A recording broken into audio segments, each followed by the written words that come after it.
ఏలూరు జిల్లా కలెక్టర్ సెల్వి ఆదేశాల మేరకు ప్రభుత్వ సర్వజన హాస్పిటల్లో నేత్రదానంపై అవగాహన ర్యాలీ నిర్వహించారు. నేత్రదానం చేయండి, మరొకరికి భవిష్యత్తును కల్పించండి అంటూ నినాదాలు చేస్తూ ర్యాలీ జరిగింది. ఈ సందర్భంగా డాక్టర్ మల్లికార్జునరావు మాట్లాడుతూ చాలా మంది ప్రజలకు నేత్రదానంపై అవగాహన లేక అపోహలకు పోయి విరమించుకుంటున్నారని అన్నారు.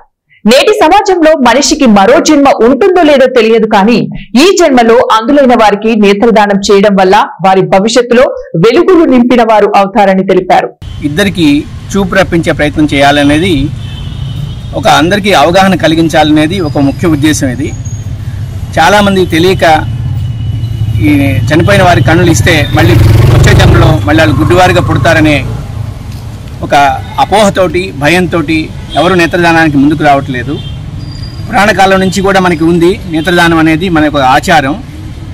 నేత్రదానం చేయడం ద్వారా అసలు మనకి ముందు భవిష్యత్తులో జన్మ ఉంటుందో ఉండదో తెలియదు కానివ్వండి, ఈ జన్మలో ఇంకొక ఇద్దరు మన కళ్ళతోటి వాళ్ళ ప్రపంచాన్ని చూడగలుగుతారు. మనం చూడగలుగుతున్న ప్రపంచం వాళ్ళకి కనపడదు.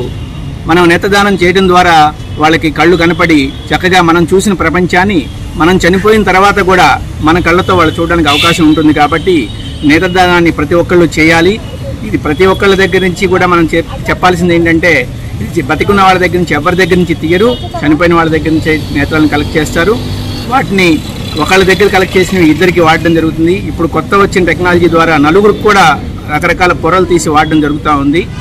సో కాబట్టి ప్రతి ఒక్కళ్ళు కూడా ఈ నేత్రదానాన్ని ఒక కుటుంబ సాంప్రదాయంగా ఏర్పరచుకుని ప్రతి ఒక్కళ్ళు ఇంకో నలుగురు చేత చేయించాలని చెప్పేసి ఈ చిన్న ప్రయత్నం చేయడం జరిగింది. ఈ జిల్లాలో మనకి జిల్లా అంధత్వ నివారణ సంస్థ చైర్మన్ కలెక్టర్ గారు డాక్టర్ వెట్రి సెల్వి గారి ఆధ్వర్యంలో, అలాగే వైస్ చైర్మన్ డాక్టర్ జాన్ అమృతం గారు